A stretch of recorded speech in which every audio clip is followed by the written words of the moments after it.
Olá, estamos no 6º episódio Lance Livre com Ranieri Podcast e hoje o tão esperado dia. Estou aqui com uma presença ilustre, ícone do basquete acisense. Eu sempre cornetei, mas foi quem me trouxe para Assis. Cantac, seja bem-vindo ao Lance Livre com Ranieri Podcast e se apresente para quem não te conhece, o que é difícil, né? Porque quem não conhece o Márcio Cantac? Muito obrigado por ter aceitado o meu convite e bora! Boa noite a todos que estão nos vendo e estão nos ouvindo. É um dos filhos mais velhos, né? Daqui. É os cabelos brancos, né? Ele é responsável, barba branca, cabelo branco, mas foi legal ter trazido. Quando eu trouxe o Felipe pra cá, né? Primeiro ano não ficou meio no banco, né? Aí depois do segundo ano pra cá, posição de titular. Mas é isso aí. Ícone, hein? Ícone.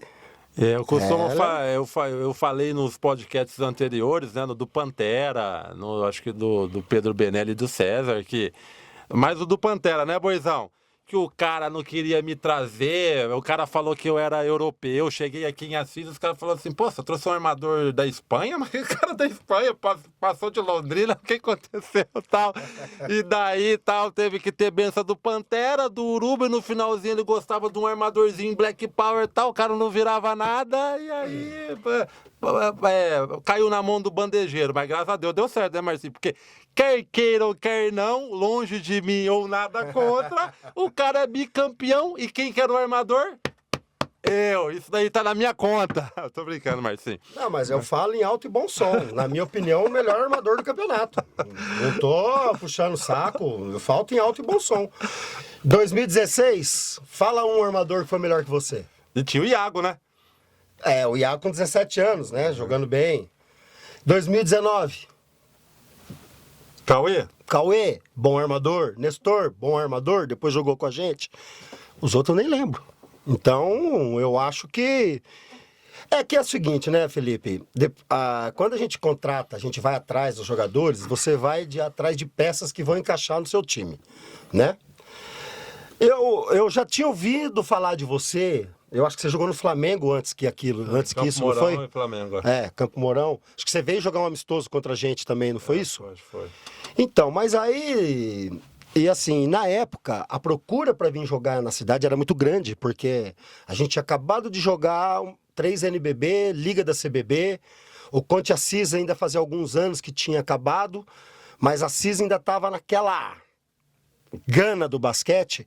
E assim, eu tinha que montar um time competitivo, né? E eram os meus primeiros anos como técnico, como head coach de adulto, que eu sempre fui assistente, né? Então você vai ali, conversa com a gente, o agente te joga um, te joga outro. E o armador que veio na época era um armador que tinha um retrospecto muito grande, né? E foi um bom armador. E aí quando você veio, você também foi indicado pelo Ricardo Azevedo. Que o Ricardo Azevedo, se ele estiver assistindo, um abraço. O Ricardo Azevedo era um cara que nunca tinha jogado comigo, mas um cara que sempre tinha jogado contra o Conte Assis e sempre tinha jogado muito bem. Se eu não me engano, Bauru, Pinheiros, próprio Campo Mourão, outros times aí que eu não estou lembrado, Londrina, né? E assim, eu costumo dizer, uma coisa que eu aprendi com o Uruba, com o Pantera, com o Marco Antônio Aga, com o Carlão. Você define um jogador... O Marco Antônio Aga sempre falava que a primeira impressão era que fica. Mas eu já vou mais a fundo, como o Uruba sempre disse. Você vai conhecendo o histórico desse jogador, de onde ele jogou, do que ele fez para as outras equipes, qual era a relação dele com os técnicos que ele já teve. Se quer ver o jogador que eu não contratar, é o jogador falar assim para mim, ó, o cara não me colocava para jogar. Por isso que eu não jogava lá, eu já nem respondo. Hoje é o WhatsApp, eu já nem respondo mais. Mas... procurei saber, né, que eu precisava de um cara experiente igual o Ricardo no time, né? Como a gente fez com o Pajé também, e Paulo Nery depois, né? Em 2019 era vocês já, os experientes, né? Então, você veio muito bem recomendado pelo Ricardo. Tanto é que eu, na época também, não tinha já também CDs pra gente assistir, alguma coisinha no YouTube, né, no Scout. Aí eu fui procurar ver alguns jogos seus, né? Eu brinco com o Felipe porque ele, na foto, tava desse tamanho. Aí chegou fortinho, mas mais raquitinho. Acho que não é que passou a ponte ali, o avião passou. Mas foi legal que, assim, você veio para Assis, já direto para os jogos regionais, acho que nem deu tempo, treinou pouco, né? Não, vou direto, né? Já. Você acha que você treinou uma semana? Nem isso. Acho que é 2 dias. 2 dias. E eu lembro que na primeira bola sua, isso eu lembro até hoje, que eu troquei o Danilinho, né? Que também um abraço pro Danilo, gosto muito dele. Jogou regionais ano passado por Tupã. Jogou em Casabranca, um torneio que a gente foi lá também. Fazia tempo que eu não o via. E eu lembro que a primeira substituição que eu fiz foi quando você entrou no lugar do Danilo. E a gente ia aquela pressão, né? Vai, porque resultado, você tomou a bola, já deu uma enterrada logo de cara. Eu falei, ô louco! Eu olhei pro banco assim, eu não tinha assistente técnico na época, era eu, acho que o Rinaldo, né? Rinaldo. Que o Pantera não foi, né? O Uruba não tava ainda. Em Oswaldo Cruz. Em Oswaldo Cruz. Eu olhei assim, eu não lembro quem na arquibancada, acho que até o David falou assim, ô louco, Marcinho, tá? Olha o armador moderno, né? E aí, assim, ele foi ficando. Uma pena que o que eu combinei com ele de salário, depois tivemos uns problemas, mas foi se acertando, né? E aí, o que acontece? Aí eu volto a dizer a primeira coisa que eu tive. Eu já comecei a ter você na equipe, vi o seu valor, né? E eu acho que o técnico, ele pode escolher com quem ele quer jogar. Eu acho que um privilégio do técnico. E quando o técnico dispensa um jogador, não quer dizer que ele não quer o cara, que o cara é ruim de bola. Às vezes o cara não tá no encaixe que você quer. E eu, sim, eu nunca fui um jogador igual vocês, assim. Eu sempre joguei, eu tive uma gana. Até quando eu vou rachar, eu não gosto de perder. Então, assim, eu sempre me identifiquei muito com jogadores que marcavam muito, que ia pra cima, que às vezes até discutia comigo, isso faz parte do jogo, eu não gosto de cara bunda mole também não, sabe? Eu não quero cara bunda mole. Então, assim, você foi encaixando com a equipe, né? Perdemos o campeonato, que a gente bateu quase na trave aquele primeiro ano. Aquele ano a gente foi campeão dos abertos? Aquele ano não. Foi. Naquele ano não, acho que foi em terceiro. Esse ano aí foi em Barretos, né? É. Foi até dezembro, não foi campeão, não. Não, nós fomos campeões abertos em Barretos. Foi? Nós fomos vice um ano antes em Bauru. Mas eu não sei se eu acho que você não tava. Ah, tá. Barretos Se eu não me engano, abertos, sim. e se eu não me engano, em Bauru. Foi até dia 10 de dezembro esses jogos aí, né? Se eu não me engano, em Bauru era o Felipe de Araraquara, primo do Nezinho. Tá nos Estados Unidos. Tá nos Estados Unidos. E o Joãozinho de Catanduva, que era um baita armador, cara, filho do Ferreto. Era um baita armador. O Felipe também. Aí a gente teve as trocas dos armadores, né, do comando da armação, que ficou o Danilo e você. Aí chegou no final do ano, a gente já conseguiu um título, né, que foi campeão dos abertos. Aí naquela hora da renovação, né, sentei com o Pantera, sentei com o Uruba. Porque você tem que sentar com quem entende basquete, né? Eu tô ficando velho, cara. Tem uns caras que vêm falar de basquete pra mim aí, nem converso mais, porque cada papinho furado, né, do que você vê na televisão. Então vocês me desculpem até disso. Né, tô ficando ranzinza. O cara é entusiasta, eu gostando do basquete. Do basquete aonde, rapaz? Você é torcedor do basquete, aí sim. Aí tudo bem. Você entra na arquibancada, come pipoca e xinga todo mundo lá. Chama o técnico de burro, o técnico... Enfim. Mas aí, nessa conversa, o Uruba e o Pantera falaram assim, Márcio, eu acho que quem mais se adapta a você, do jeito de jogar, é o Felipe. Eu falei, então, eu vim falando isso, pensando com isso também, nós vamos dar uma moral pra ele. Ele veio com uma fama que não mete bola, isso remeteu bola aqui, porque a gente encorajava você a arremessar. E os times que... Mas isso é mérito seu, cara. A gente treinou você entendeu? Isso é mérito... outra coisa também, o técnico ganhou o jogo. O técnico perde o jogo. Quem ganha o jogo é o jogador. O técnico, ele abre a mente do jogador, ele risca ali as situações que são treinadas à exaustão, mas quem vai definir a bola ali é o jogador. Você sabe disso. Essa fama aí de não meter bola é que eu falo pros caras, né? Fica com essa fama, mas engolir os caras no time dos caras, os caras tinham as costas grandes, né? Aí vinha com essa, mas o cara não mete bola. Na verdade, você matava o cara no treino metendo bola, mas na hora do jogo. E uma das coisas que eu falo nos podcasts que eu quis ficar aqui, que o meu pai na época falou, assim, cara, você não precisa ganhar dinheiro agora, você precisa jogar. Precisa ter outra atividade e tal. O que você acha do cara? Falei, o técnico é doido, tipo assim, ele gosta de basquete e ele não gosta de perder, ele vai colocar quem estiver rendendo. E lá eu vou jogar. Então eu tinha certeza que com qualquer um que eu tivesse aqui e provasse do treino, porque os treinos eram tudo pegado. Nossos treinos eram pegados, lembra? Saía faísca. Saía faísca. O cara arrebentando um outro, eu falei, porra, que eu vou jogar. E daí, treinando com moral, quem não mete bola? Entendeu? Aí a gente, até eu lembro de uma conversa que eu tive com você, e depois até acho que o Pantera teve também, que um abraço ao meu amigo Boi, né? É o MVP agora do Assistentes Clube, agora ninguém aguenta ele mais. E aí a gente sentou com você e falou assim, cara, treina arremesso. Por quê? Pular, um armador que tem impulsão de um lateral. Fisicamente muito bem, marcava bem, aguentava jogar os 40 minutos, né? Então, e aí eu falava, não sei se você lembra, quando um cara não mete bola, né? O pivô empurra, o marcador passa por trás. Essa bola aí você vai fazer o cara buscar o fundo do bola e pegar a bola lá. Se eu não me engano, na final contra Rio Preto, você fez 21 pontos, não foi? Né? Naquele primeiro ano já. Primeiro ano. Que eu acho que aquele primeiro ano, assim, né, chegando lá. Então foi uma equipe que encaixou, demorou para começar o campeonato, né? Demorou um pouco para começar, ia ter, não teve. Eu acho que, eu defendo isso até hoje, até faz muito tempo que eu não converso com o Paulo Neri, mas eu defendo até hoje que a chegada do Paulo e do Pajé é uma pena que a gente perdeu o Ricardo. Né? Que o Ricardo estava com o projeto em Londrina, que se tivesse o Ricardo também, era campeão invicto, irmão. Aí a nossa moral ia lá em cima também. Tinha o Luizinho que não ficou, né? E tinha o Luizinho que não ficou. Lembra aqueles jogos abertos? Aguenta o Márcio cantar que o Ranieri é campeão invicto? Aí já não. Deus falou assim, não vou dar tudo karma, eu vou dar a benção, mas devagar, né? Jogos regionais lá em Oswaldo Cruz. Oswaldo Cruz também, com esse Nossa. time aí, né? Nossa, você lembra daquele jogo que foi 25 bolas de 3? Contra Presidente Prudente. Contra Presidente Prudente, o David, o Banana. Japonês. 131 a 113. 113. Então, né, tivemos as saídas do Paulo Neri, do Ricardo Azevedo e do Luizinho, que o Ricardo foi pro time dele em Londrina, e o Luizinho foi jogar em Sorocaba, divisão especial. Né? Tivemos a chegada do Paulo e do Pajé. Eu acho que essa chegada dos dois, que para mim ali, você e o Joe, principalmente, vocês já estavam prontos ali. Vocês já estavam prontos para encarar qualquer coisa que viesse.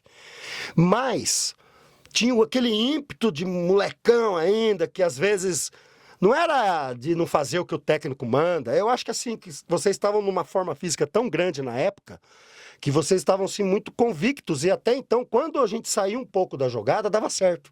Vocês lembram? Não estou falando que só dá certo quando faz jogada do treinador. Não, porque quando está treinado com moral, né, a gente sabe resolver aquele problema de menos de um segundo, porque que é a reação do basquetebol, né? Que o atleta é bem treinado. Aí tivemos um problema de contusão do Wellington, que até hoje eu tiro o chapéu pro doutor Alexandre, pro Paçoca e pro Rinaldo, que recuperaram o Wellington, que o Wellington era um baita reforço também. Eu até brinco, até o Felipe até hoje tira sarro em mim, que é basquete e matemática. Mas não quer dizer que foi bem isso, mas ele fez 11 pontos num jogo, 9 no outro. A diferença nossa do campeonato foi 20.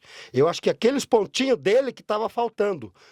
Mas também vale a qualidade da competição. Nós perdemos para São José dos Campos lá dentro de 4 pontos, viajamos de van. Você lembra disso? Lembro. Eu e vocês, nós fomos em 7, cara. Ginásio lotado.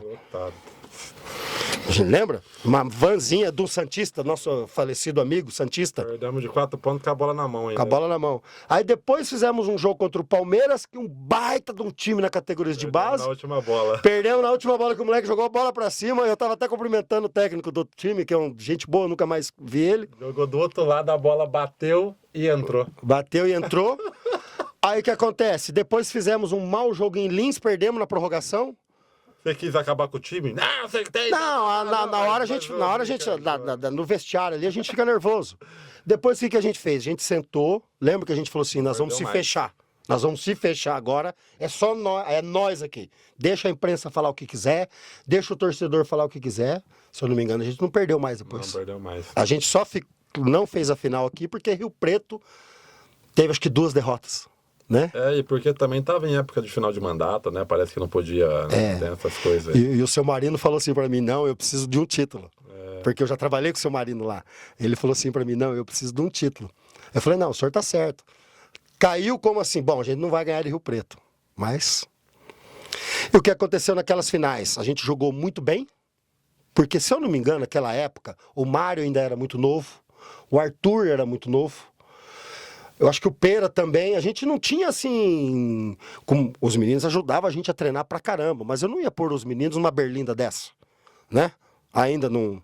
Então a gente rodava ali, se eu não me engano, saia jogando você, o Paulo, o Joe, o Pajé e o Jean. Mas o Jean, uma excelente pessoa, mas não cumpriu muito, né? O que veio. Porque a gente tinha o Diego, tinha o Russo, né? Que era uma posição 5. Aí a gente trocava o Louro, trocava o Hugo e tinha aquele outro menino, Arley, que ajudava um pouco. E os outros meninos mais novos eram muitos novos ainda para... E todos os jogos foram no pau. Então aquela rotação nossa em 7, ali, ficou legal. E quando o Hugo jogava de pivô com o Pajé, parei que o nosso time, a gente abria os 5. Lembra aquela transição que eu gostava de fazer? E ali eu cansei de ver Hugo, Joe... Ranieri batendo para dentro, e que o que batia para dentro tirava para fora, o que tirava para fora arremessava, e continuava a rotação, e acabou se transformando num time muito homogêneo, né? Porque o time de São José dos Campos tinha 10 caras.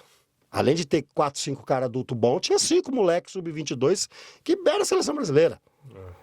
O time de Rio Preto tinha 2 americanos, mais os caras que estavam tudo em forma na época. O time do Palmeiras tinha aquela força física, os moleques tudo seleção brasileira, e um tal de Iago Matheus, que é hoje um dos melhores armadores do Brasil, né? Então eu acho que foi muito legal aquela competição. E teve outra também.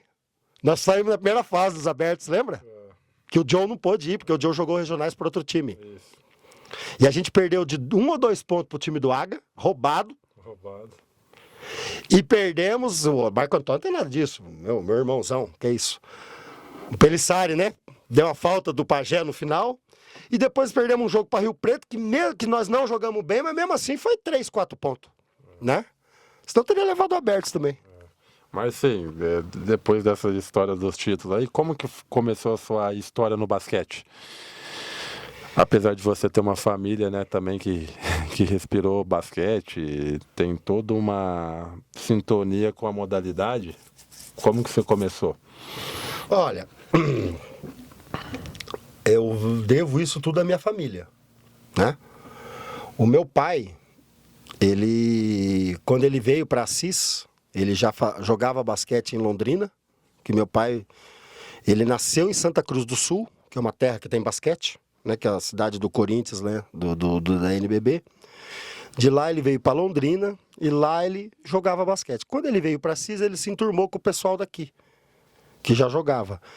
Eu tenho uma foto do meu pai de 1946, meu pai indo para os 9º Jogos Abertos do interior em Santos, do meu pai e do meu tio Werner. Então meu pai sempre envolvido. Meu irmão mais velho, que foi para a academia militar, o Carlos, também jogou basquete no Exército. E devido ao meu pai estar envolvido, a Margarete, minha irmã, mulher do Uruba, conheceu o Uruba onde? Em jogos regionais, jogos abertos, nas competições, porque o Uruba jogava lá em Prudente. Então, toda a época da Paula, meu pai foi buscar com o coach Mirinho, né? Foram buscar. A minha irmã jogou, as minhas irmãs jogaram nas equipes de Assis, que eram muito fortes na década de 70, as 3, a Margarete, a Elizabeth e a Elianete, tudo com Et, né? Todas jogaram desde a base até o adulto. A Margarete também foi treinadora de basquete, foi assistente do Mirinho. Também foi assistente do Uruba no masculino. Também jogou com o Uruba de técnico. Então, o Uruba veio fazer faculdade em Assis, acabou casando com a Margarete. Meus outros irmãos, o Paulo, meu irmão, tinha o apelido dele, era mexe-bola. Era uma gíria na época de armador rápido, passava a bola. Eu lembro que eu tinha 9, 8 anos, a gente ia no tênis, que eu apanhava do Paulo, rapaz. Ele não dava moral pra mim, não. Aí, o Ricardo, né, meu irmão, que é pai do Thiago, que jogou também comigo muito tempo. O Ricardo, meu irmão, que é agrônomo, também jogou, foi para para Botucatu fazer faculdade, entrou no time da faculdade e na época, se eu não estiver enganado, ele tinha alimentação em República para ele jogar no time do Inter Unesp. Então, assim, é uma família de esportistas. Enquanto tudo isso acontecia, eu nasci, que eu sou bem mais novo que meus outros irmãos, e ficava lá enchendo o saco, sai da quadra, pega a bola, sai correndo com a bola na mão. E aí criou-se a escolinha de basquete do Clube Recreativo, no qual o Uruba e a Margarete eram os proprietários e os professores eram o Pantera, o Denilson. Se eu não me engano, tinha mais professores agora. Quando eu tinha meus 9, 10 anos. Só que eu aprendi a fazer bandeja, Felipe, com 7, 6 anos. Com a esquerda. Eu não sou canhoteiro. Para escrever, eu sou destro. Mas para jogar basquete é tudo com a mão esquerda. Então, no pré-mini, na época, eu jogava com os mais velhos, que eu fazia bandeja tanto com a esquerda quanto com a direita. Isso foi meu irmão Paulo, Ricardo e Uruba que ensinaram. Entendeu? E aí começou o projeto da escolinha, Clube Recreativo, que a cidade de Assis, nessa década de 80, não devia ter tudo isso de habitante que tem hoje, ainda é pequeno, mas era bem menor. E eu falo em alto e bom som aqui, eu sou de 73. De quem é 67, 68 até 79, 80, maioria ali dá para contar no dedo quem não fez basquete com o Pantera e com o Uruba e com o Denilson, com a Margarete, na época da escolinha do Recreativo. Dali, né, porque assim, eu contei essa história do meu pai na década de 40, 50, o Mão de Onça, Zeca Santilli, que foi prefeito da cidade, era bom, e outros nomes que eu não estou lembrando. Né? Olha o cara, Mão de Onça. Mão de Onça, né, meu? Né? O meu pai, tudo. O meu pai, ele trabalhava com esporte. Meu pai ele falava até hoje, colocava o time de basquete dentro da rural dele, depois ele teve uma veraneia. E ia jogar para tudo quanto é lugar. Meu pai foi na inauguração do ginásio Vladimir Brarikauskas, lá em Piracicaba. Com quem que meu pai fala. Agora, se é verdade ou não, você conversa, mas porque não tem filmado nada disso. Meu pai fala que marcou o Vladimir Marques. Meu pai até brinca até hoje, assim, não brinca mais que meu pai faleceu. Mas meu pai brincava e falava assim, eu só vi o Diabo Loiro arremessando e eu pegando bola no fundo bola. Porque, cara pra meter bola. Então ele pegava os caras no carro dele, na rural, depois a veraneio, e levava para os jogos. E não só o basquete, como todas as outras modalidades. Então a gente é envolvido nisso já há muitos anos, né? Depois quando o Uruba veio para cá, eu nem era nascido ainda.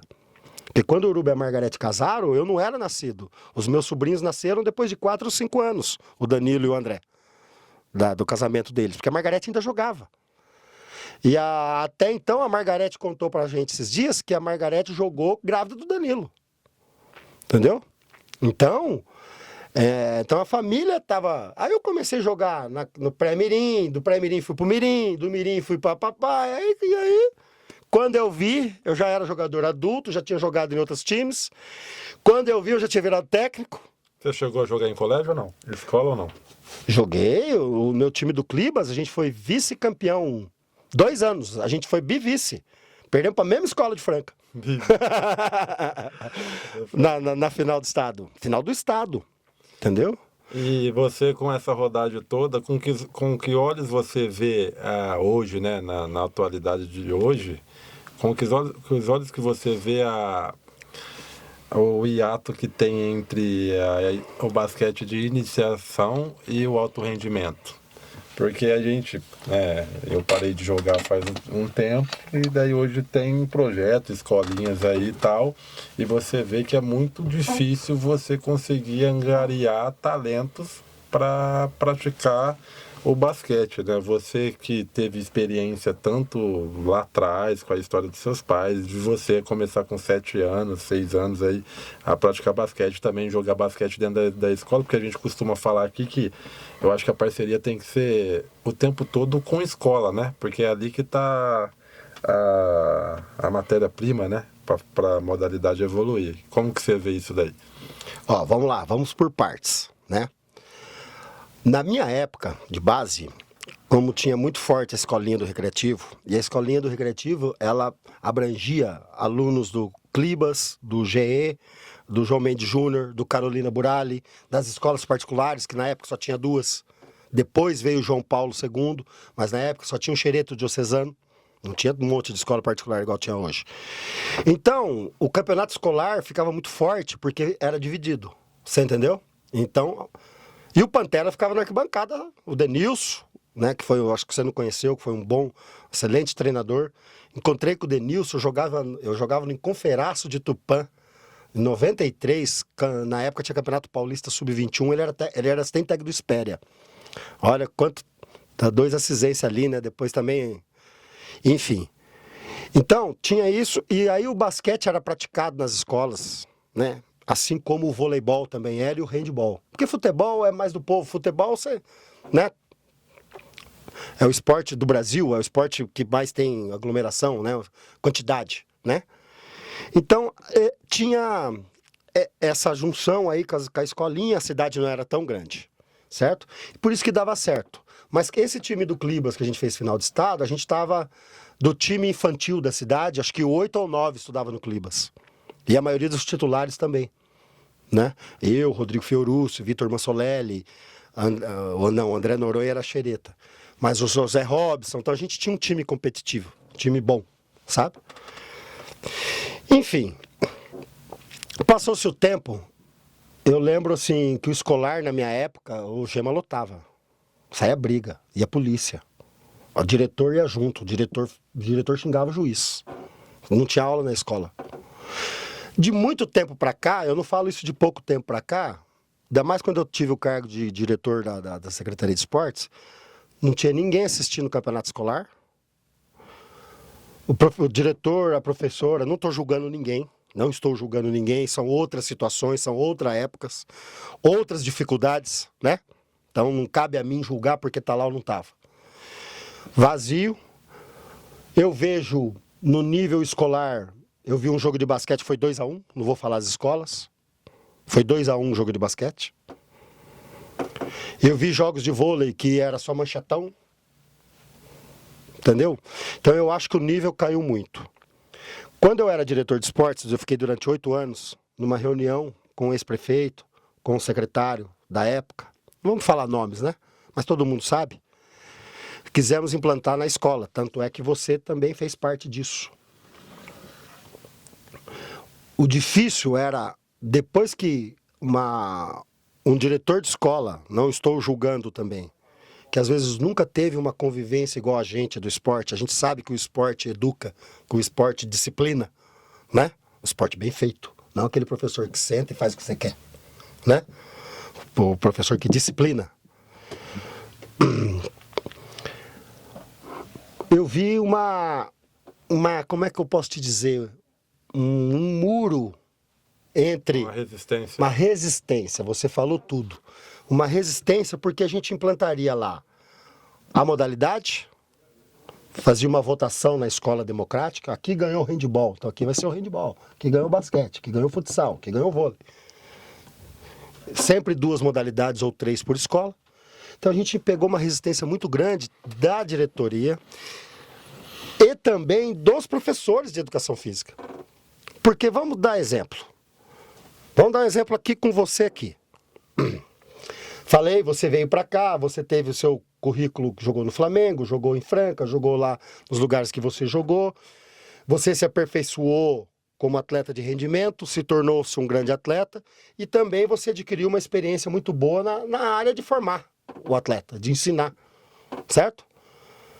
Para pôr você numa escola dessa, o bico era grande. Isso você generaliza para as demais modalidades. Então teve um confronto muito grande. Eu ainda acho que a saída é na escola. Por que os Estados Unidos, hoje os Estados Unidos 128-50 no Brasil, sub-16, Copa América. Lá não tem campeonato paulista juvenil, lá não tem campeonato texano juvenil. O Los Angeles Lakers não tem o sub-15. Lá é tudo dentro da escola, é o college. E isso nos países europeus também. Você entendeu? Com 17, 18 anos já tem também as equipes do Real Madrid sub-15, mas o escolar também é muito forte, né?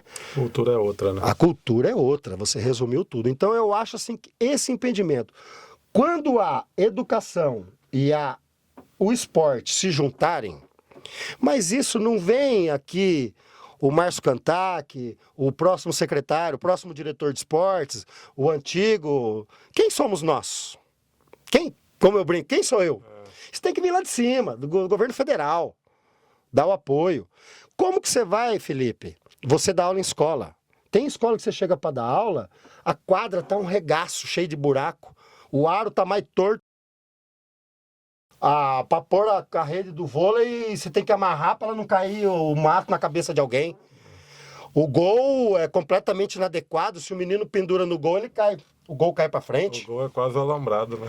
Isso tem culpa secretário de educação do município? Nada disso. Muito pelo contrário. Eles são reféns, eles são igual a gente. Isso tem que vir lá de cima. Ó, vamos fazer um negócio diferente aqui. Vamos mudar, vamos colocar um dinheiro para a estrutura, capacitação dos profissionais, abrir mais a mente do pessoal da educação. Porque teve uma escola, cara, bom, você lembra, teve uma escola, quantos anos eram os teus alunos? 10, 11, 12 anos. Quebraram o aro lá. A diretora me ligou que o teu atleta tinha quebrado o aro. Eu falei, mas um atleta do Felipe de 12 anos que quebrou, quem que é ele que eu quero ele já? Aí depois você chegou e falou, não, foi no intervalo lá, daí nós fomos lá, arrumamos, né? Ah, os atletas do futebol, os atletas do basquete, do vôlei, tal, de qualquer modalidade, eles pulam o muro para ir jogar basquete. Eles não sei o que, são os que tiram menos nota. Então tudo é culpado, sendo que o aluno já era da escola. Entendeu? Então por isso que tem que vir uma conscientização e uma educação lá de cima. Sabe? E também o aluno ser educado, porque o aluno está na escola para aprender matemática, física, biologia, português, aprender na educação física, basquete, vôlei, mas quem tem que dar educação é o pai e a mãe, é quem cria. A gente disciplina, né? Eu penso mais ou menos dessa forma. E querendo ou não, isso daí reflete na nossa política de faz de conta, né? Porque nós que estamos no dia a dia da escola, da educação, ver, igual esses campeonatos aí que você está falando, não, o Brasil perdeu de 118 a 50, 128 né? a 50. 128 a 50. Tá, mas como que é feito o trabalho de base? A gente comenta nos bastidores aí, né? Pô, o Marcinho é técnico do adulto. E daí o próprio Marcinho é técnico do sub-14. Mas o Marcinho, o mesmo cara que é técnico do adulto, é técnico do sub-14, você acompanha o sub-14 o ano inteiro? Você sabe quem são os jogadores? Que realmente... Ó, eu nunca vi isso, falar bem a verdade pra você, viu? Só se estiver acontecendo agora, mas eu nunca vi. Geralmente, não vamos dar nome aos bois, né? Eu lembro, o Pantera é testemunha. Quando o Conte Assis estava no auge, tinha o projeto Educando através do basquetebol do Pantera, que foi um excelente... Não, Educando era do AGA, que foi parceiro desse projeto, era a ONG Movimento Legal, perdão, desculpa Pantera. O Movimento Legal, eu falo em alto e bom som, e eu torço para você, a outra associação, porque a gente torce para recordes serem batidos. A gente torce para que vocês desenvolvam o que foi feito lá. A gente não torce contra. Eu aqui, pode cair um negócio na minha cabeça. Eu juro, eu nunca torci contra ninguém. Muito pelo contrário. Muito pelo contrário. E nunca vou torcer também. O projeto Movimento Legal entrou com um projeto Educando através do basquetebol do Marco Antônio Aga. Mas o projeto Movimento Legal já estava vindo um monstro, sabe? Revelando, pô, quem que é do Movimento Legal? Joe, Hugo, Louro, Mário. Mais outros meninos que jogaram muito bem na base, que não viraram jogadores do adulto, mas foram medalhistas em federação comigo. O Russo Vermelho, a gente põe o Caio, filho do Carvalho, o Joelzinho. Só para brincar, eu sou técnico da medicina da FEMA, né? Tanto é que você já foi também, né? Algum tempo atrás, acho que eu indiquei você uma vez, né? Foi um pessoal fazer um amistoso contra o meu time da FEMA. O Balão, o Joelzinho, o Caio. A gente vê que a gente tá velho, que tem os ex-jogadores da base, que não viraram do adulto, foram trabalhar, seguir a vida, já estão mais ou menos velho também. Aí você vê que você tá velho. Segunda-feira mesmo também teve foi um outro pessoal, o Paulinho. Paulinho foi a minha primeira turma, cara, de 97, cara. Paulinho foi lá jogar contra os meninos da medicina. E eu falei pros meninos da medicina, eles estão tudo fora de forma ali, mas tudo sabe jogar, foi tudo jogador meu. Né? A medicina vai, mas chega no final não consegue ganhar. Mas enfim, que eu tô falando isso. Nesse projeto, tinha o Pantera, que era o técnico, o Betão, que também forma muito bem jogadores. Essa cria aí, esses nomes que eu falei, eles vieram para mim no infantil, com 15 anos. Lá, roer a unha lá, eles roeram com o Pantera e com o Betão. Então eu peguei os meninos semi-pronto já. Bandeja, passar bola, tá, já sabiam fazer tudo. Comigo foi mais a parte de alto nível, de rendimento. Não que eles não treinavam em alto nível de rendimento lá. Você tá entendendo? Tanto é que o Movimento Legal ganhou tudo na LBC. Ganhou tudo. Ganhou tudo. Eu também, quando trabalhei na base, ganhamos tudo. Teve uma hora que ganhamos 5 títulos, 4 masculino e 1 feminino. Mas enfim. Aí, o que acontece? O Marco Antônio passou para mim essa função de... Eu era assistente do adulto, dava treino igual ele, a gente era igualzinho lá no adulto, igual um time de alto nível de rendimento faz. Eu tinha tanta autoridade quanto ele tinha, claro que ele que mandava, lógico, né? Como o Uruba mandava também no Conte Assis, quando eu era da comissão. E como eu era o técnico do Sub-19, um ano não teve Sub-19, foi Sub-17 e tal, eu junto com o Pantera coordenava a base para fazer a parceria com o Conte Assis, que a Conte dava uniforme também. Você entendeu? E virou um projeto homogêneo. Então eu chegava para conversar com o Betão, os times do Betão marcando pressão e dando resultado. Betão, eu preciso de 2, 3 moleques para treinar com o cadete. Leva esse. Aí o Betão chegou para mim, ele e o Pantera, e falou: Márcio, quantos atletas você pode federar? Eu falei: quantos quiser. Na época pagava-se acho que R$20 por carteirinha. Hoje acho que é 100, né? R$20 por carteirinha. Então eu pegava os meninos, eu tinha o meu sub-17, o cadete, tinha o juvenil também, eu era técnico dos dois, né? Os dois eram competitivos, praticamente treinava junto, porque eu nunca tive 12 jogadores da mesma idade na base. Eu tinha no máximo 7 ou 8, completava, entendeu? Esse completa esse, você sabe disso, é francano. De quem a gente copia essas coisas? De Franca, de Bauru, que sempre teve também. Aí vem treinar. E o Betão fazia assim, como tá todo mundo federado, então ele chegava pros moleques, os moleques jogavam a Liga LBC, era campeão quase todo ano. Agora é o seguinte, para treinar lá com o cadete, que é quem treinou mais essa semana aqui, é quem mais que deu sangue aqui, você tá entendendo? Então era uma competitividade para treinar com o mais velho, cara. Que às vezes, de uma semana para outra, vinha 3 meninos que não tinham vindo ainda. Você entendeu? Mas aí a gente se ligava, conversava, né? Então tinha essa hierarquia. Quando eu comecei a ser técnico do adulto, tinha o Wilson, que era técnico da base, tinha a Fernandinha. Acho que você não era ainda, né? Não. Bom, aí a gente começou o quê? Eu falei pro Wilson, não adianta, nós temos aqui o Ranieri, temos o Joe, temos o Paulo Neri, temos o Pajé, depois tivemos o David, tivemos o tal, outro pessoal, o Matheus, os irmãos lá, o Louro, Mário? O Louro, o Mário, o Matheus e o Vitor Mastrode, que já estavam no nível maior, esses moleques, dentro da cidade. Então eu falo assim, Wilson, então pega, não vai fazer a jogada 1 igual do adulto, mas você tá com um time de competição aí, vamos sentar e vamos fazer uma adequação para esses moleques se identificarem melhor. Para quando eles vierem jogar. Isso eu falo já com 16, 17 anos. Né? Para já ir treinar com adulto e não se perder muito ali. Você lembra disso, né? Aí na categoria menor, eu acho que tem que ter uma supervisão sim do técnico do adulto, mas não. Às vezes você tem até ter um coordenador para isso. Mas esse coordenador, Felipe Ranieri, tem que ser um cara. Eu, posso até estar falando bronha, mas fala um coordenador que não é jogador. Dedé, lá de São José dos Campos. Difícil. Não sei quem, tem que ser um cara que jogou. Tem que ser um cara que tá sabendo ali. É um cara que tem a moral de chegar no professor. Falar, teu time tá todo mundo fazendo bandeja do lado esquerdo, só com a mão direita. Os moleques de 13 anos. Ei, vamos melhorar isso aí. Isso é um exemplo. Então, assim, se um técnico for técnico de tudo, Ah, cara, porque você tag de adulto, cara. Você tag de adulto, eu sempre falo. Eu não sei se eu encaixei melhor como no adulto, porque eu tenho mais título no adulto que na base. Porque o adulto, você tem que mudar um pouco o seu linguajar, você tem que mostrar quem manda, mas não adianta você fazer o jogador adulto fazer o que você quer. Você tem que mostrar para ele, ó, é assim, ó.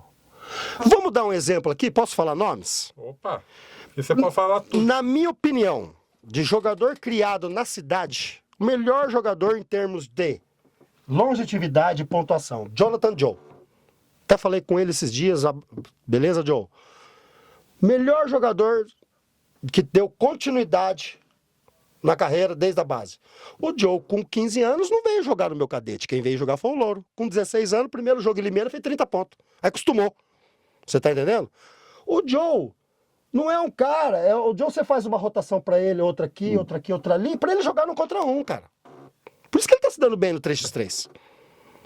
É característica. O Louro, já não. O Louro tem que sair de 2, 3 bloqueios e chutar. Você tá entendendo? O Felipe Ranieri é um cara que tinha um excelente jogo de dupla, botava a bola dos caras aonde você colocava no jogo de dupla, você entendia muito bem a leitura do jogo, das jogadas, e tinha um contra um muito bom. Então você tá entendendo? É características. Então você tem que desenvolver isso. Você entendeu? Não é fazer o que você fez no sub-15, 16, fazendo adulto. Você tá entendendo? Nos outros times que eu fui dirigir lá pra fora, você pode ver, é uma delícia você ter energia e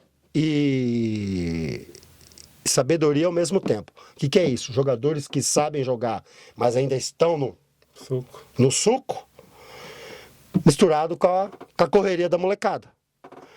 Tem um exemplo, acho que a gente vai chegar a falar nisso, mas só para terminar.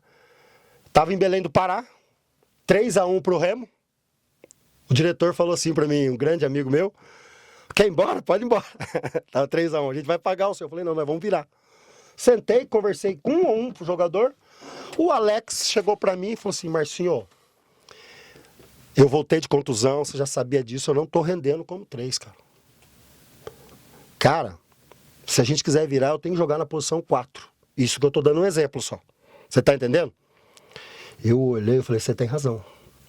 Você tem razão. Começou a jogar na posição 4, claro que dentro das que a gente mudou, que a gente teve que mudar quase tudo. Lá era jogo dia sim, dia não, dia sim, dia não. Você jogava um jogo, porque todos os jogos foram no pau. Só um jogo que a gente ganhou de 20 lá, mas os outros, tanto na vitória na derrota nossa, foi tudo 2 pontos, 3 pontos. Então à tarde você tinha que ir lá, dar uma... Não tá dando certo, não tem que mudar, né? E aí, matou a pau na posição 4.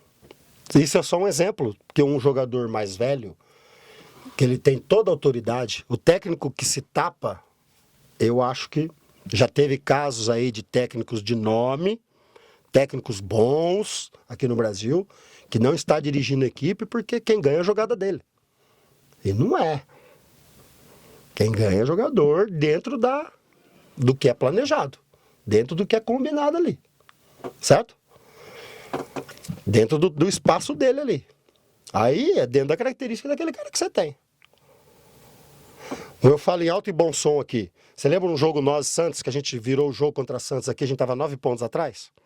Foi a final, né? O jogo da final. Não, antes da gente ir pra final ainda.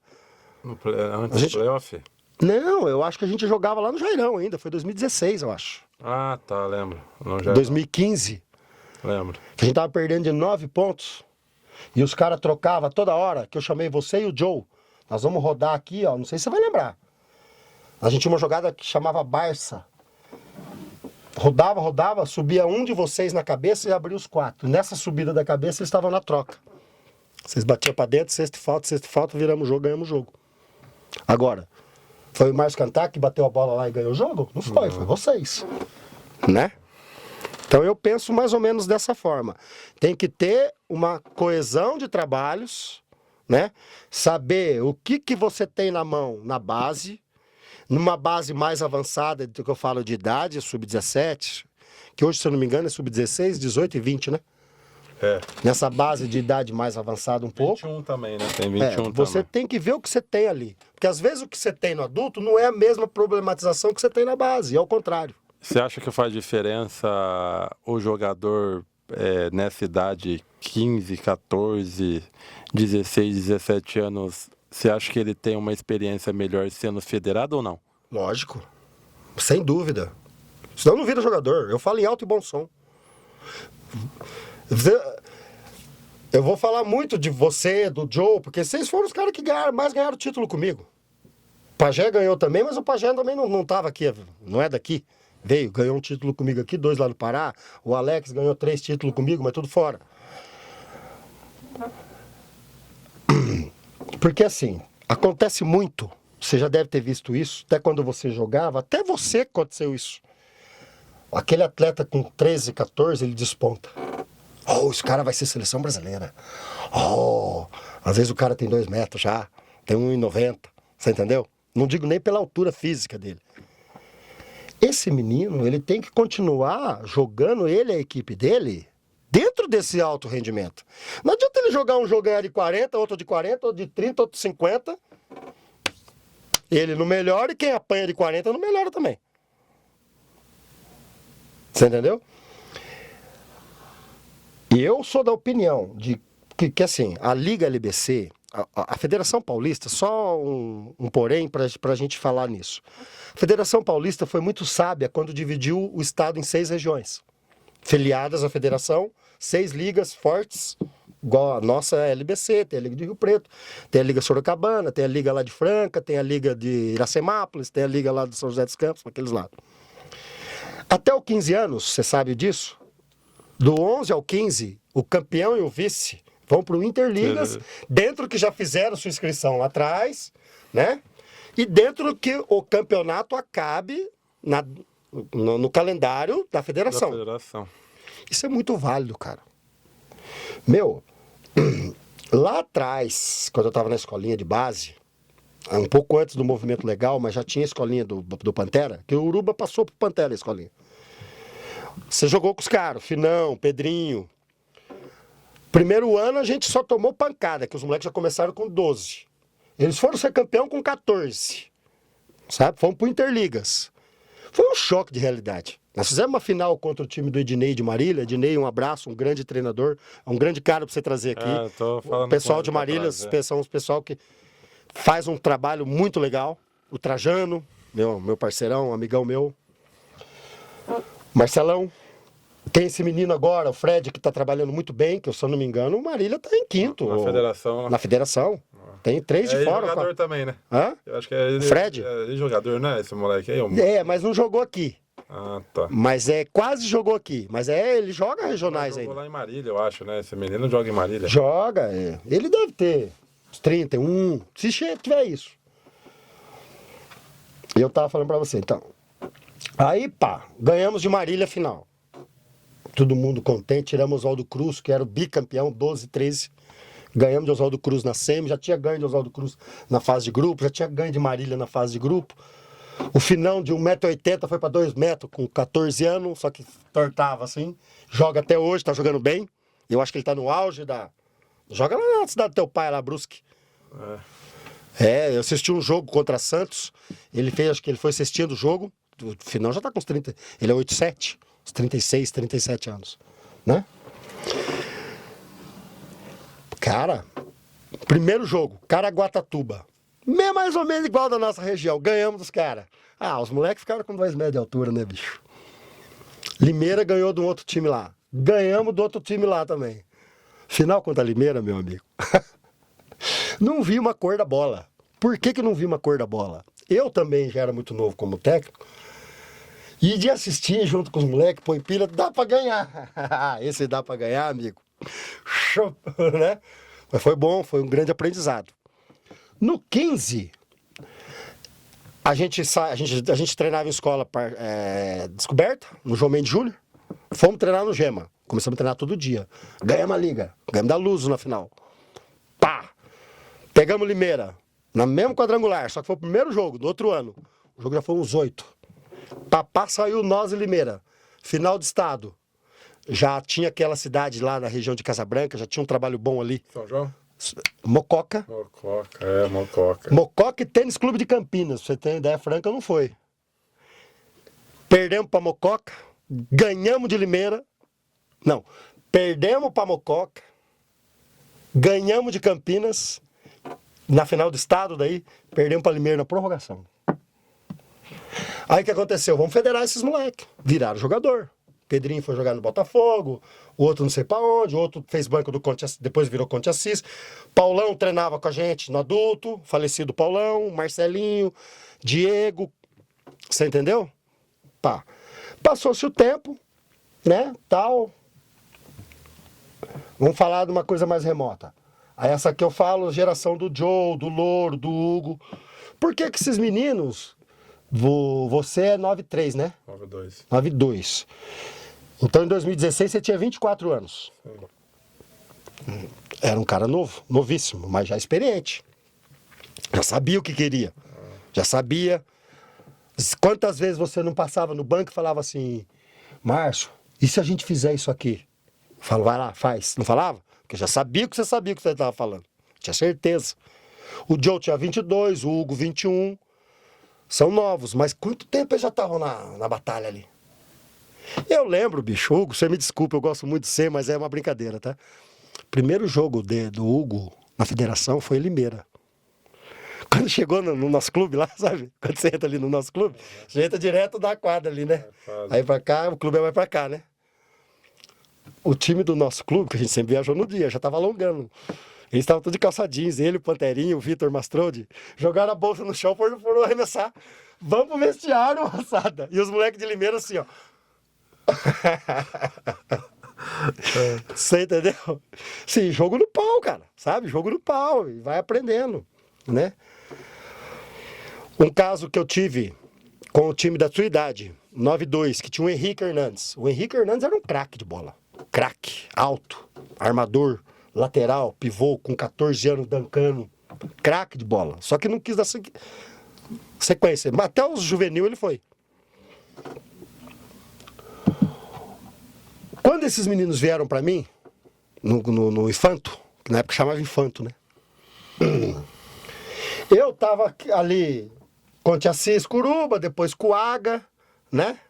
Porque entre o Uruba e o Água eu fiquei 6 meses fora.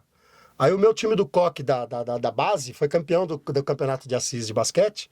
Aí o Água falou, quem é esse louco aí? Que eu gritando, virando cambalhota, brigando com o ar, toda coisa. Meu time ganhou.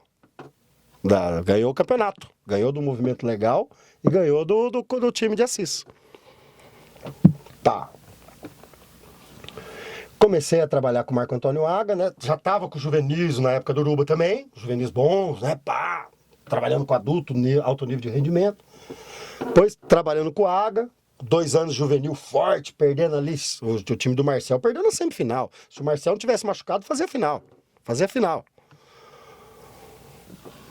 Peguei um time sub-16, que sabia fazer bandeja, correr e enterrar. Começou o Paulista, 0-5, que na época tinha 30 times. 5 derrotas, seguida. Aí parava assim, pro Joguinhos da Juventude. A federação ficou uns 20 dias parado. Falei, puta, Marco Antônio, ano passado no juvenil ganhava todo mundo, agora eu tô perdendo, perdi pra Garça, tomei 20 de Garça, com o maior respeito. O Marcão, perdi pra Marília, com o maior respeito. O Marco Antônio falou assim, eu acho que você tem que rever os teus conceitos aí, eu acho que os caras não estão entendendo nada que vocês estão falando, que você tá falando, flutua, aí dobra. Aí o Uruba tava em Ourinhos. Eu tava meio tristão um dia, teve jogo do Uruba em Ourinhos, eu era casado ainda, peguei a esposa, peguei os filhos, fomos lá assistir o jogo do Uruba. O Uruba me viu lá, quando acabou o jogo, fomos comer uma pizza. Passei isso aí pro Uruba. O Uruba falou assim, Márcio, você estava acostumado com os meninos novos, teu juvenil, quando você trabalhou comigo também, que eu fui do Uruba, eu fui jogador dele, assistente dele, e depois ele foi assistente meu. Olha que isso é uma honra para nós aqui de Assis. Começa a explicar, começa tudo de novo. Você não precisa dar fundamento para eles, que o Pantera já ensinou. O Pantera e o Betão já ensinaram o fundamento. Agora passa para eles o fundamento para rendimento. Por quê? Tirar o passe. Por que eu tenho que fazer esse corta-luz e abrir para receber? que você foi atropelando, achando que eles iam pegar. Fomos vice-campeão paulista. Com Federação. Com essa diquinha. Você entendeu? O que acontece? A gente começa a mudar nosso sistema de jogar, né? De como passar para o menino.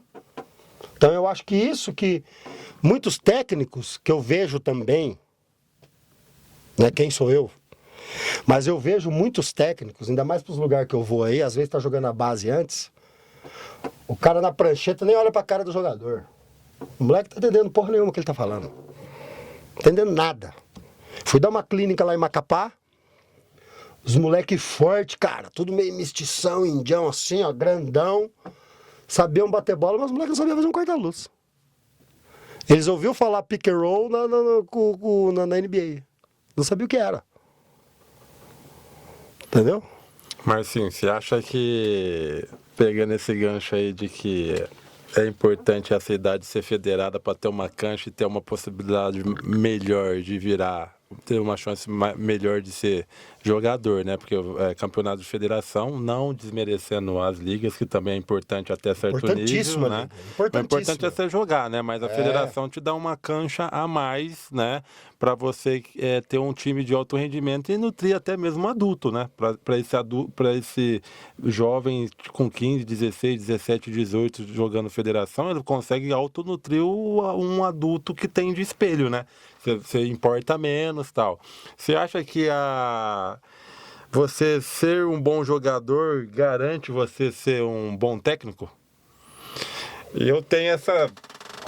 Eu tava falando com a Liz Davis no último podcast aqui, né? Que a gente tem um choque de realidade. Pô, eu joguei alto rendimento. A Liz Davis é atleta olímpica.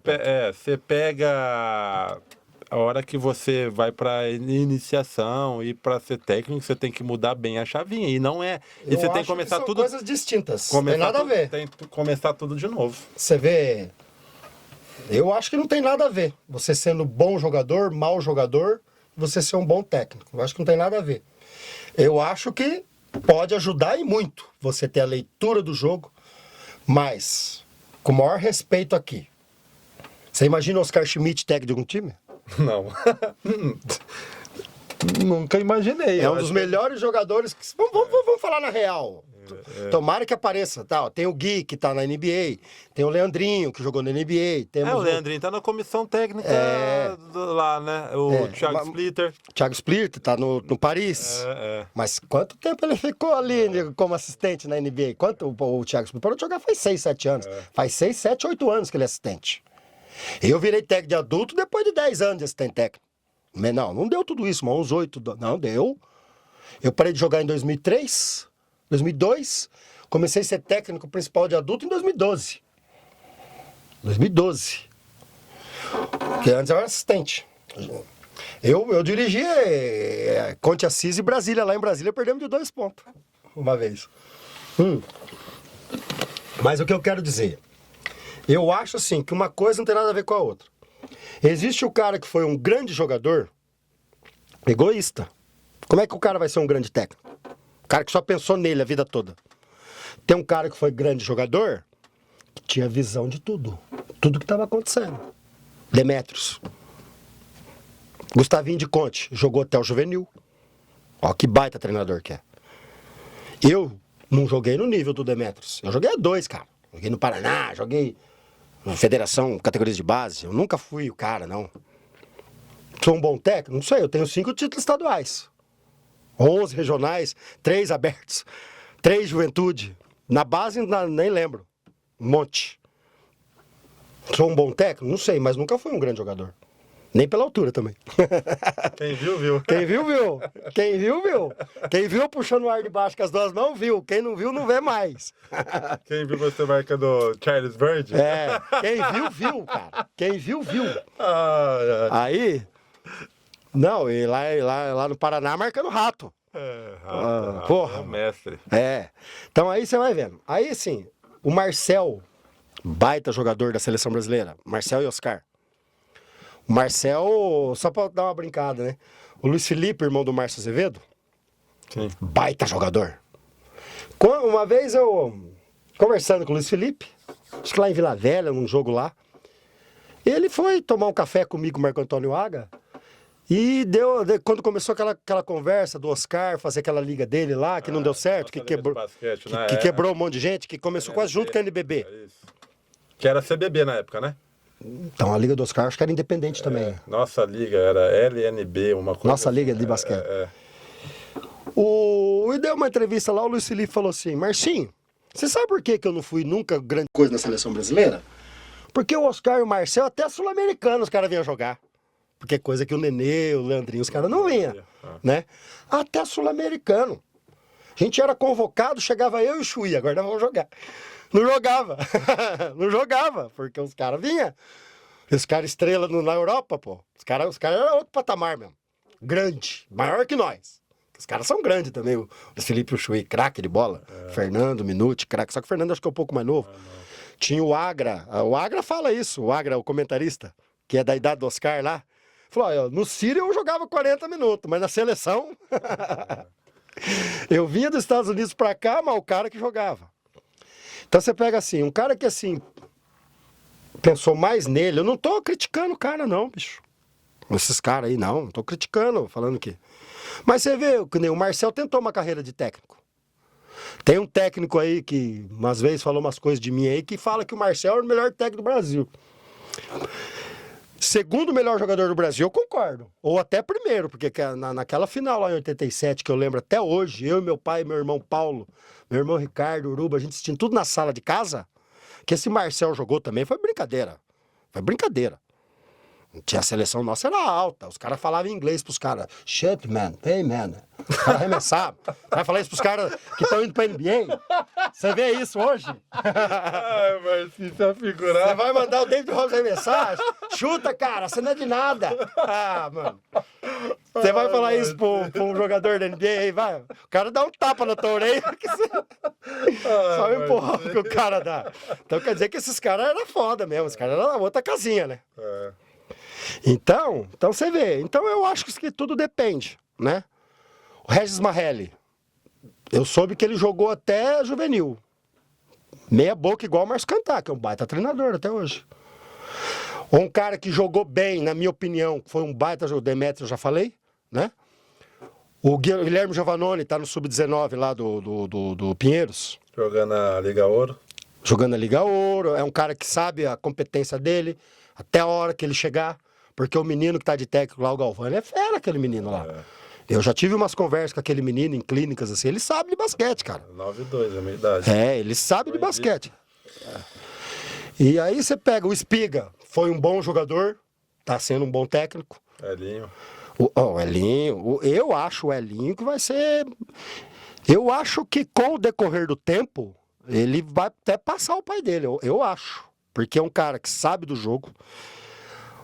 Ranieri, você é uma testemunha que você é francano, você conhece o pessoal lá. Todos os francanos que jogaram aqui em Assis, Ricardo Giannichini, grande amigo, Cauê Verzola, ainda joga ainda. O Zezinho, assistente dele agora, uma excelente pessoa, amigão meu, tem amigão até hoje. Ricardo Probst, que não é de Franca, mas jogou lá. Quem mais? O Moço, Andrezão, Lucas Tischer, que a gente teve uma época, a gente era o Expressinho, né? De Franca.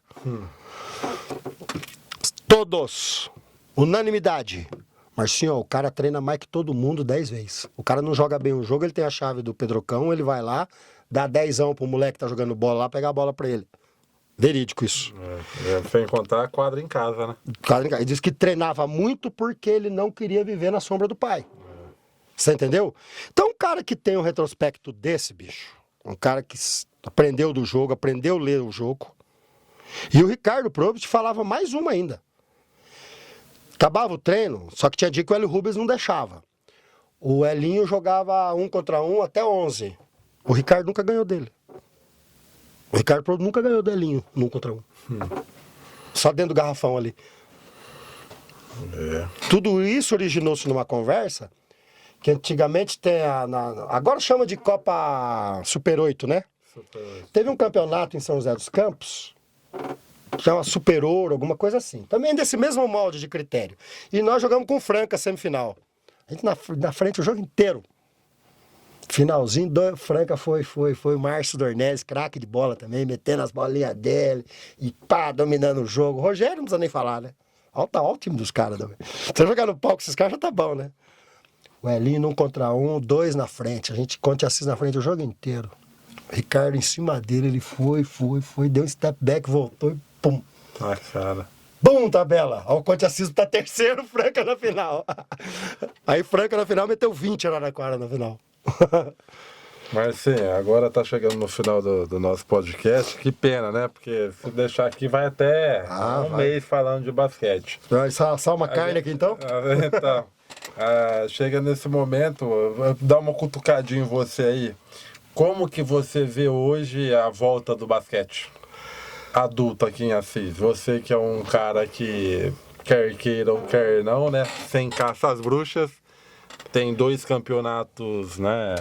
Bicampeão paulista. Aqui em Assis, né? E tri lá pra fora, né? Tanto estadual 5. E só que, com todo respeito aos campeonatos lá de fora, o campeonato paulista é uma expressão, né?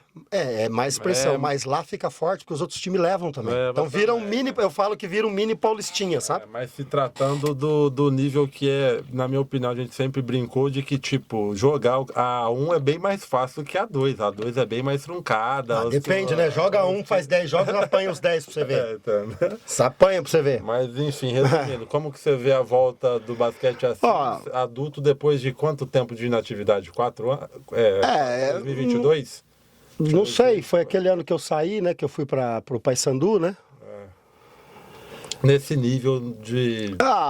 eu não sei nem o que dizer, cara, sabe? Porque é o seguinte, eu tô por fora de tudo que tá acontecendo. Eu não tenho mais contato com ninguém. Com ninguém. Nunca ninguém vem perguntar nada pra mim. Sabe? Eu tenho certeza, eu não acho, que eu tenho bagagem para mais uns 10, 15 anos aí como treinador.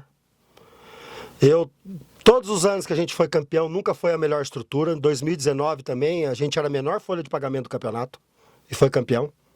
Não tinha uma estrutura para treinar. Então eu não sei te dizer, a Assis gosta muito de basquete, mas eu não sei o que está acontecendo. Eu não sei também o porquê que teve isso. Sabe? A Liga LBC, pra gente continuar em atividade, né? Pra gente continuar, pra não morrer o basquete na cidade, tanto é que na final contra a Lins, tinha mais de 1.000 pessoas no Jairão assistindo. Na final nossa e Lins. Gente sem treinar, um time que treinava 2 períodos, a gente só jogando ali na Maciota, fomos campeão. Eu tive a felicidade que quem escolhe como melhor técnico não é a gente, é o campeonato. Então eu não sei dizer porque eu fiquei muito chateado de ter ficado fora. Mas, como minha mãe sempre falou, às vezes uma porta fecha, a outra abre. Eu sei bem quem eu sou, do potencial que eu tenho. Então, eu fiquei muito chateado de ter ficado fora desse projeto. Mas... E como eu tô de fora, eu não posso opinar, nem para bem, nem para mal. Como eu falei antes, aqui, eu não desejo mal, não torço para perder, porque eu acho que pela criação que eu tive evangélica com a minha mãe, com os meus irmãos, você torcer para alguém se ferrar, eu acho que isso é o cúmulo do sem vergonha, do salafrário. Esse cara não é digno nem de olhar na cara de alguém. Você torcer, vou torcer para aquele cara perder. Eu não sei fazer isso. Só que, como me deixaram de fora, então eu não sei, eu prefiro não opinar. Eu sei que a cidade gosta muito de basquete. Eu falei agora de pouco para vocês. Eu passeio todo dia com a minha cachorrinha, porque eu moro em apartamento, e eu tenho uma vira-lata que só faz subir na parede. E assim, eu até decorei já o que eu vou responder. Por dia, geralmente eu vou até o McDonald's e volto, ou eu vou até a Unimed e volto.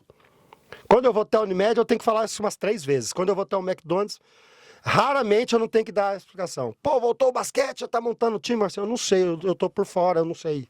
Pô, mas você não tá no meio, você que levantou tudo isso. Deu dinheiro do bolso pra jogador, pra projeto. Na época, né, até 2020, 2019, eu falei, então, não sei e desejo que Deus abençoe e que aconteça. Que tenha que a cidade gosta da modalidade, na minha opinião, é a modalidade número 1 da cidade, né? Na minha opinião. Então, eu acho que... Qual que foi o segredo de você ser bicampeão, né? Porque isso daí ninguém vai tirar. De você ser bicampeão paulista sem estrutura nenhuma e agora o basquete volta com o apoio da iniciativa pública, principalmente, e da iniciativa privada. Ó, a gente fez na raça. Acertar na contratação dos jogadores, inclusive você está aqui até hoje. Ver que naquela problematização que você tem, dentro daquilo, trabalhar dentro do que você tem na mão, tanto estrutura física e humana, certo? Ó, não dá, o que você tem para comer é um lanche para cada um. Chegar no jogador e falar, você entendeu? É isso que a gente tem. Quantos café da manhã você não tomou lá que eu levava o café da manhã para comer lá no Jairão? Nossa. Que eu que levava do bolso, mas isso eu não cobro. E valeu a pena, fomos campeão. Então eu acho o seguinte, a gente sem estrutura, sem apoio, tinha uma bolsa atleta que dava para pagar vocês, tinha Conte que pagava lá o solar para vocês morarem, e era só. E era só. Eu corria atrás de tudo, quantas vezes eu não levava... Quantas vezes eu não fiquei levando o Hélio da fisioterapia? O Jean, o Diegão, você entendeu? Seninho andando sozinho. Seninho, o golzinho preto, você não conheceu, né? O golzinho preto. Quantas... A caravana também você não conheceu. Então, assim, fazia tudo sozinho. Chegava numa loja e falava assim, ó, eu tô precisando disso pro basquete. Divide pra mim 4, 5 vezes, que é eu que vou pagar. Ah, mas não vai ser a Secretaria da Autarquia que vai pagar? Não é o patrocinador? É você que tá pagando, Marcinho? É mesmo? É seu. É seu. Que negócio lá de aqueles paradrapos gigantes lá, eu ganhava. Ia lá, os caras davam, batia de frente. Ressonância magnética. Tudo. Dinheiro pro jogador comer. Isso eu fiz ano passado também. Eu já tinha jurado pra... Falei, jurei, eu nunca mais vou pôr dinheiro no meu bolso, né? Ano passado. Mas foi campeão, né? Foi campeão da liga. Né? Então é isso que eu tenho a dizer. Né? Eu só queria mandar um abraço. Peraí que ainda não acabou? Abraço, não, porque tá chegando o nosso momento lance livre, no qual antes de você mandar um abraço, você fala de um momento marcante. O momento lance livre só você acha que você vem aqui? Isso daí é lanche, filho. Comida. Você acha que você vem aqui, fala, e sai a... Você House fala, the Original. House, legal. O nosso amigo Thiago Pinas, lá do Hall 630, que manda comidinha pra nós na hora de... Ô, Thiago, obrigado. Bom saber. É um apaixonado pelo basquete também. Então nós vamos comer dele agora. E daí o momento lance livre é um momento que você deixa uma mensagem pro podcast, tipo, de um momento marcante seu no basquete, o que marcou no basquete pra você, ou uma mensagem que você quer deixar para o pessoal que nos assiste aí. Ó, teve vários grandes momentos, né? Não dá pra gente indicar um. Então, assim, um dos maiores foi em 2019, que a gente quase teve que cancelar a Bolsa Atleta, vocês não sabiam disso. E tivemos que correr igual uns loucos, cheguei a chorar em casa, eu já era separado, morava sozinho. Cheguei até a pensar, vou vender o carro para pagar esses caras aí, né? E deu certo, fomos campeão, né? Então isso também aconteceu em 2016, né? Quase um problema. Então foram momentos muito marcantes na minha vida. Esses 2 títulos que foram... A gente não era o favorito, mas no meio do campeonato, foi até quando eu falei para a gente montar a associação, que nós vamos ser campeão disso aí. Depois acontece igual aconteceu lá atrás com o Uruba, né? Hoje eu só não falo nomes, né? Mas... Então foi um momento muito marcante, né? Na carreira. E também, assim, não aqui em Assis, mas um momento assim que fiquei 2 ou 3 dias sem dormir. Tive que fazer exame de úlcera, também na virada lá no Pará, quando eu estava 3-1 para o adversário. E a gente se fechou também e virou. Então, e isso tudo eu devo a Deus, porque Deus deu oportunidade para a gente trabalhar, nos deu saúde para isso, sabedoria. Então, são esses momentos assim marcantes, né? Em termos de títulos, né? Mas, então assim, mas foram muitos, né? Muitos na vida, né? No meio do basquete que deixaram a gente assim com uma raiz muito forte, né? Que nos ensinaram o que a gente tinha que fazer. Quebramos a cara várias vezes, que isso faz parte. Mas hoje eu falo em alto e bom som, né? Que eu tenho uma relação muito boa com a maioria dos meus ex-atletas, com a maioria dos meus ex-diretores, relações assim de amizade mesmo, sabe? Eu tenho só a agradecer para todas essas pessoas que eu estou falando aqui e torcer para que o esporte sempre continue. Né? E não somos tretados, né? Porque não, nunca tive nada. Não, nunca tive nada contra o Felipe. Somos tretados ou que eu te derrubei. Não, nunca tive nada contra o Felipe Ranieri, contra o Joe. Foram coisas de momento. Outra palavra do Marco Antônio Aga. Você tá com a sua mulher, você tem uma relação íntima com ela. Você briga com ela. Imagina o jogador que você tá ali gritando na orelha do cara. O cara tá te ouvindo gritar toda hora. E não sei o quê, isso acontece. Essa semana mesmo eu conversei com o Joe pelo celular, umas coisas que eu vi uma foto que ele colocou da filhinha dele, mostrei a foto do Henrique também. Nada contra, a vida que segue. E assim, eu posso também falar em alto e bom som que nunca fiz nada para prejudicar ninguém e nunca vou fazer. Você entendeu? Sempre vou estar de portas abertas pra gente sempre o que precisar, né? Porque eu acho que assim, eu já tô com 52 anos, tô nessa vida desde sempre, e eu acho que eu sei um pouco disso, né? Tanto na parte estrutural, tanto na parte de coordenação e principalmente na parte técnica, né? Tô aí estudando basquete até hoje. É que eu não posso falar, mas se caso sair um negócio pra mim aí, eu já aviso você fala aqui. Que, assim, não deu certo aqui. Mas o Marcinho ainda continua em atividade. Vai continuar em atividade, né? E assim, às vezes não dá certo num lugar, você perdeu o campeonato, você ficou em último lugar. Você entendeu? Não, eu tô saindo daqui como campeão. Eu tô saindo do basquete de Assis, saíram comigo como campeão. Então ninguém tem nada que falar de mim sobre questão de mostrar resultado. Eu debato com qualquer um. Com quem for. Pode ser prefeito, pode ser deputado, pode ser o Lula, pode ser quem for. Tá aqui meus resultados. Tá aqui, ó. Trabalho honesto, tudo certinho aqui. Tá aqui. Nunca fiz nada para derrubar ninguém, muito pelo contrário. Beleza, Marcinho. Você falou que queria mandar um abraço para quem?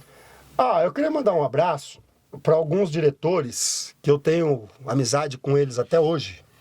E pessoas muito boas, né? Como o Uruba, além de diretor técnico, meu. Um cara que sempre acreditou muito no meu trabalho é o Márcio Correia, que acreditou naquele projeto nosso lá. Dentro das dificuldades, nós ganhamos o campeonato. Eu quero mandar um abraço pro Rafael, lá do Paysandu, e o Alexandre, que o Alexandre ontem a gente assistiu no jogo de basquete da NBA conversando. O Rafa vai aqui, meu abraço. E também aos dois malucos lá de Macapá, o Zé Everton e o Bueno, que levaram a gente pra lá, na raça. Pescava dinheiro ali. E também para o Bahia, que acreditou no trabalho pra gente desenvolver o time em 2019. Então foram uns caras assim que deram um apoio muito grande pra gente concluir né? E todos esses títulos que eu tive a oportunidade de dirigir, que nós tivemos, esse título, primeiro, a honra a Deus, né? E esse título é nosso. Até quando eu ganhei como melhor técnico, eu divido o título com as minhas equipes, com a torcida, porque ninguém ganha nada sozinho no basquete, Felipe. Quantos títulos de melhor técnico você teve, Marcinho? 5. É. E na base 2. Então, se juntar todos, 7. 7. Então, E nada disso a gente se ganha sozinho. Ganha desde o Tiãozinho, Limpava todo dia a o quadra. Davizinho, arrumava a parte, subia lá pra arrumar o placar que não funcionava na hora do jogo. Os meus jogadores, né? A Deus que nos orientou, a minha família que sempre esteve do meu lado, né? E principalmente esses diretores, o Carvalho Mota, que esse eu não podia deixar de falar, que sempre foi um parceiro muito grande, tanto como amigo meu particular, também como diretor do basquete. Então todos esses caras aí eu tiro o chapéu para esses caras aí. Marcinho, mais uma vez obrigado por ter participado do podcast Lance Livre com o Ranieri. Boa sorte na caminhada. E apesar de ser um corneteiro e um amigo seu, longe de mim, nada contra. Longe de mim. Você caça as bruxas. Tudo ele me imita, é o que eu falo sempre isso. Tudo de bom na sua caminhada, porque como todo mundo sabe e fala também, você come, vive e o basquete é tudo pra você, né? Então, nada durante melhor um bom tempo na minha vida foi. que você, Tomara que continue, né? você tenha sucesso na sua caminhada do basquete. Um abraço. Eu que agradeço. Um abraço, galera.